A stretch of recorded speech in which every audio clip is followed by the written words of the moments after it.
Hello and welcome to the Rabyd Atheist. I'm Rabyd, a former pastor turned atheist, now compassionate anti-theist. Welcome to my channel. If you want to learn how to support the channel and its mission to normalize atheism and deconversion, stay tuned to the end of the video. Today I'm doing something a little bit different. Normally I do a reaction video to start off the week, but I've had some pretty common, typical theist comments this week that demonstrate how a lot of people believe certain things about atheism that are just straight up not true. A lot of this stems from my live stream about is atheism a worldview, and one of the theists got out there and, with their comments, and most of them were what I would classify as misinformation or indoctrinated belief or things like that.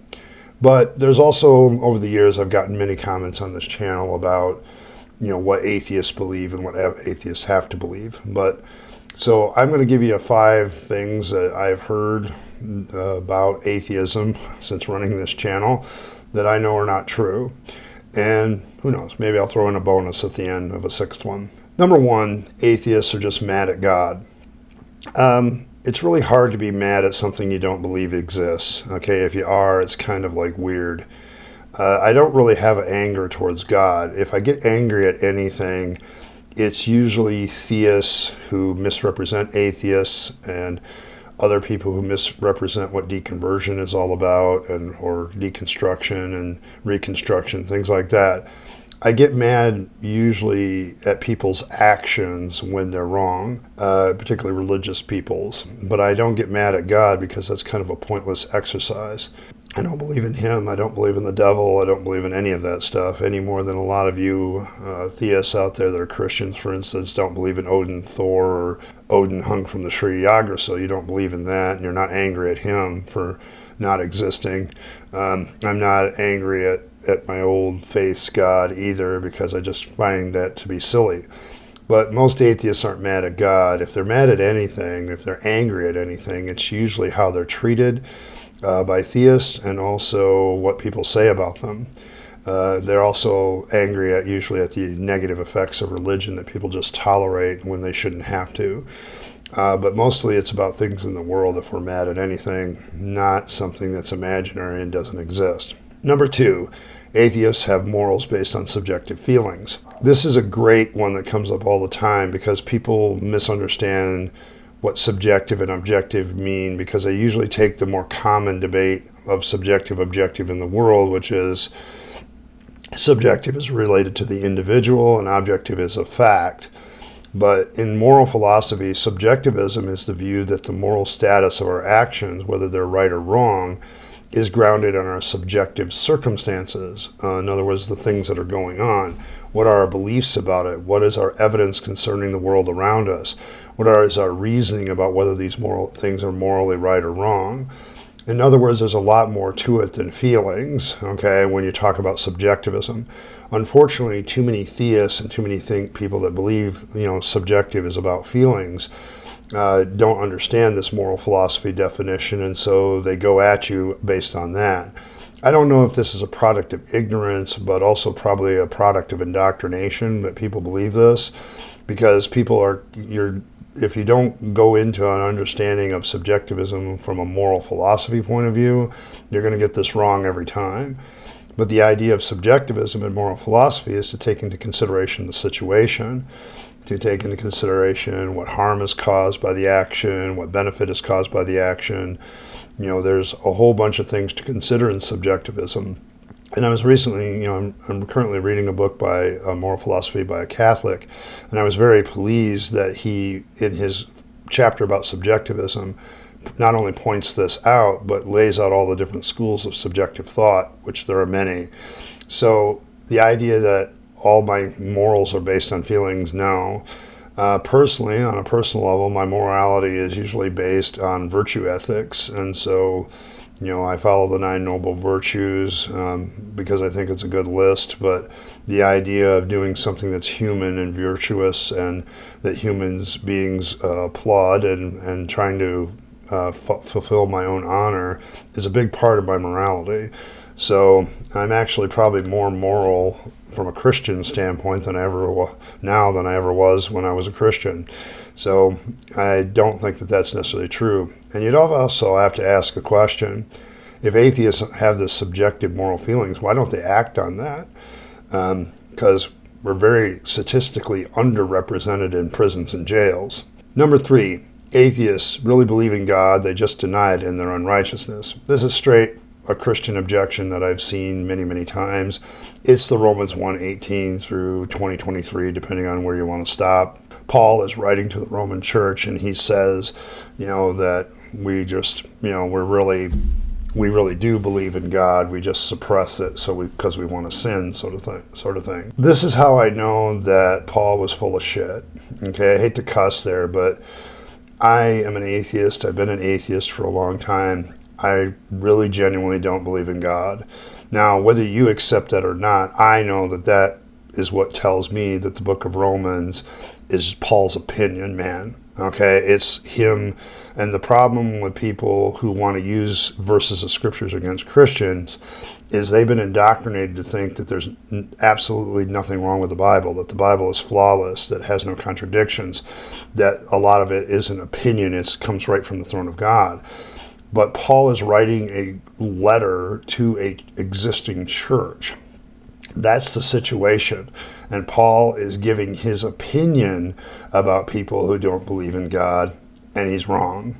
Okay, this is how I know that the Bible is just a human book, because I genuinely don't believe in God, despite what Paul says, and so Paul is wrong. Number 4, atheists believe we are the product of an accident. I suppose that depends on the atheist in part, I guess, but most secular atheists believe that we are the product of natural forces at work in our world. The theists will often set up a false dichotomy of we either an accident or designed, and so they want us to be designed. Those that hold the theories of cosmic inflation, evolution, etc., are not talking about those things as accidents. That is something that just an event that happens by chance that is without apparent or deliberate cause. We trace back the cause and effects of these things. These aren't things that are purposeless in the sense that they're just going out there randomly doing everything. In fact, it's funny how you'll get theists that'll accuse atheists of just believing that we came from random chance accident, and then right in the same breath accuse us of hard determinism. Those two things are very different, very opposite things. We can be one or the other, we can't be both. But most of us don't, buy the notion that we're accidents in the sense it's just random, whatever. I don't believe that. What I do believe is that natural forces, human forces act together, do the things that they do, and we have become one of the end results of that so far. But in these theories, there are many causes and effects. The problem is the false dichotomy, accident or design. This kind of has a third option, and that's the problem with most people who believe this about atheists, is they've never really bothered to think that there might be many other alternatives to that what we're a product of. The fact is, where we came from and how we got here is a very long and complicated answer, and they want to boil it down and make it overly simple. It's not a question of whether we're a deliberate creation or an accidental whatever. Most atheists believe in a third option of we're the product of natural forces, which isn't accidental. And they also couple this with a healthy dose of I don't know instead of believing in some man-made mythology, which is a more honest answer. Number 5, atheists' lives have no meaning or purpose. The assumption behind this one is that unless one has an ultimate or eternal purpose, that you live forever and that purpose is fulfilled, that somehow without that you wouldn't have any meaning or purpose to your life. I would say that is the product of a lot of human hubris. I would say in the greater context this may be true, but the problem here is that one can create a temporal meaning purpose that may not last forever, but still has value in the here and now. Meaning, purpose, and value are all subjective judgments, and I would argue those things constantly change for every human being almost every day. What my meaning and purpose and values were a year ago are not the same today, and we're constantly changing what our purpose is and our meaning is to our life, what gives our life meaning. All of this meaning, purpose, and value are subjective judgments. And even the person who's saying that you got to have this ultimate is giving me a subjective judgment. That doesn't prove anything. The fact of the matter is, as an atheist, I've actually found more value to my purpose in life and my meaning in life now than I ever did as a theist. Everything back then was always looking forward and having meaning and purpose at the ultimate end. I now strive to have meaning and purpose and have values, things that I value in the here and now, which is much more beneficial to human beings in the here and now. And so I don't think, I think the better way to put this is life doesn't have an ultimate meaning or purpose. That doesn't mean you can't have a purpose in the here and now, value things and find meaning in the things that you do. It's a salesman thing that a lot of theists have bought into, that, this preacher, religious person has sold you the bill of goods of, if you don't have this eternal purpose, you just don't have any meaning to your life. That's just nonsense. You can absolutely have meaning, purpose, and value to your life that has some benefit to you in the here and now, instead of looking for the pie in the sky, by and by stuff to give your life meaning and purpose now. You can do that now without a God. I know I do it every day. You want one more? Okay, let's have one more. Atheists cannot truly love people. I recently got this in a comment in this form. The comment said, anyone who does get out of bed and does value humans cannot be an atheist. In other words, I'm going to say on an emotional level, this is propaganda, and it's indoctrinated propaganda that a lot of people believe. But the fact of the matter is, I have a greater love for human beings than I ever had before. Now, as my autistic, introverted self, and I joke a lot about, human beings, and I'm glad I'm not one of them in my private life, and, because most autistic people feel like they're an alien from another planet. That said, I have a great deal of compassion, love, and care and concern for people, because I believe that every individual is truly, genuinely unique. They're unique because there's nobody with their genetic combination. Even twins have different circumstances. This uniqueness to every human being that is a product of who they are, how they were raised, nurtured, and their value to be stems from that rarity. We value things that are rare and finite, and we do that because we can only appreciate them for so long. I have learned to appreciate the memories of my father and love him even more since I became an atheist, because I know that those memories are finite, and when I die, they go with me. And it's this preciousness of the finite and the rare that gives human beings their value, not the fact that they're going to live forever that some people postulate. I actually think that theists have a far lesser view of human life, and I'll tell you why.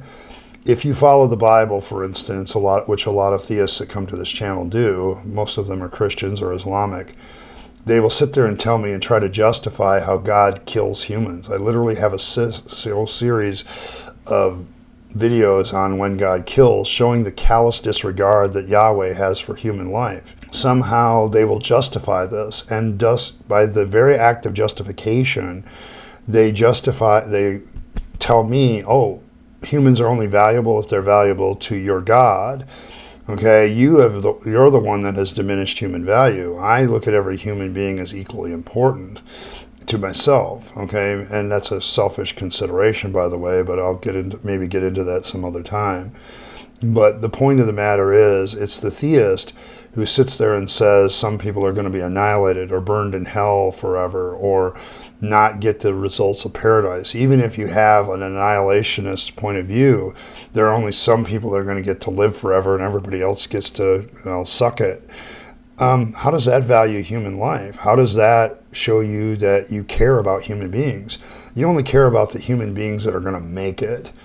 I don't have that problem anymore. I care about all of them. But it also, to me, this is just really problematic in the sense that it dehumanizes me. Okay, it shows how this very comment, anyone who gets out of bed does value humans does value humans cannot be an atheist. I want to focus on that for a second.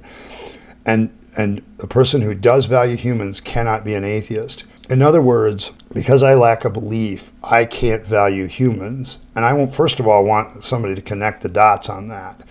Okay, because I don't see that that's necessarily true. Number two, how is that not dehumanizing me as the atheist, showing a lack of love for me? Because you're saying that because I don't have this belief system that I can't love people? I mean, would you say the same thing about somebody who believed in a different religion? If somebody believes in this idea of, Hindus, Vishnu, all the rest, or Odin, Thor, if those people believe in those gods, would you say that they can't really love humans because they don't believe as you do? Because that sounds like a lot of hubris. I'm an atheist and I value human beings, so from my perspective, I've proved that statement wrong right away. And the fact of the matter, you don't really value humans. Okay, well, how the hell do you know that? Are you reading my mind? Do you have some sort of superpower that allows you to read the intentions and things of people? This one actually gets me mad every time I see it. It's one of the few things that theists will say that'll piss me off, because it's like, what hubris, what arrogance, what ego that you have about yourself as a theist, that somehow you're the only one that can value human life because you believe in God. Well, I got news for you. There's plenty of atheists that love people, that value human beings, and probably do more so than you, because you're the one that probably postulates some horrible end for people who don't make it. Well, how do you value those humans that burn in hell or annihilated or whatever other evil end that you have in whatever deity you believe? Okay, how do you value those humans? You obviously don't. I used to argue as a theist against Calvinism because it showed that Calvinists didn't really value certain human beings, that they could pick and choose based on whether somebody was elect. Who is it that really doesn't value humans?